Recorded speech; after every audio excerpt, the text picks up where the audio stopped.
Thank you. This has been an emotional week for me, and so I'm really glad that I had this opportunity to process it with you all.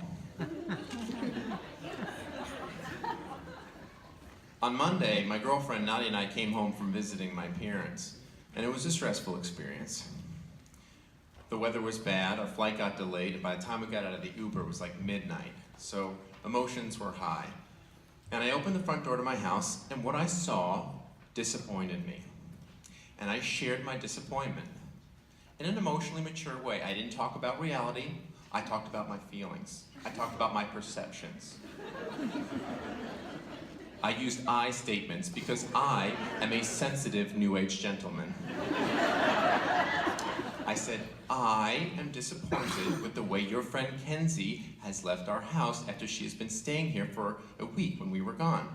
I feel that it's inappropriate, if you were staying in someone else's house, to leave the window open. Don't you think? I feel that it was disrespectful of her to track mud all over the floor, to smoke cigarettes and possibly marijuana in our house, and to borrow our television without even asking us. And Nadia wasn't even listening. She was on the phone, she was shushing me. I did not feel validated. I did not feel heard. But she put the phone on speaker and she said, "Hello, 911, we've been robbed." And I forgave her just in this one instance. Because there was an emergency, but we were gonna talk about it later.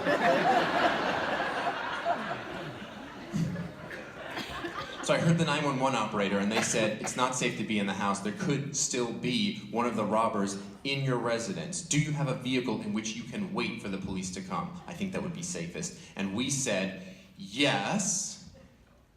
And we swiveled to look at the driveway. And then we said, actually, no.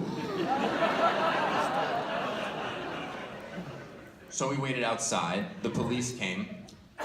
We filed a police report, and we went through the missing items that we had, mostly the car and whatever else was in the house. And I asked the police, so when, this is how naive I am, I said, so when do you think you'll be able to get the car back for us?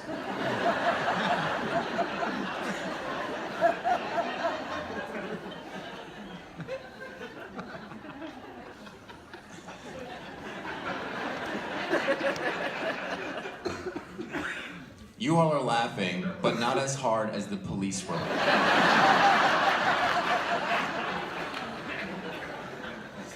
But as they finished their chuckles, Nadia said, I found the car. It's at 602 Bluegrass Avenue. She had remembered that we had Starlink in the car. She called Starlink and they gave us a GPS location. Now here's the weird thing. I was expecting to get the entire Louisville Metro Police Department on a stakeout.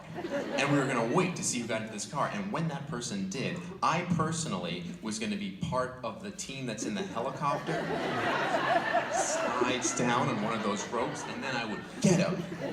But the cops had a very different plan. They said, here's what we'll do. You get the spare keys to your car, go down to 602,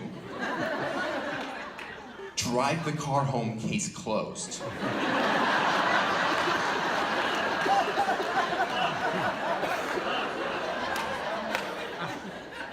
They didn't even want to dust for prints. So I'm driving the car home, and I'm thinking about how disappointed I am with the service that I received by the police department. And I'm mentally arranging my Yelp review for the Louisville 5th Division. When I see in the back seat of the car, the perpetrators left a backpack full of heroin. I call the police, and they were interested in the backpack.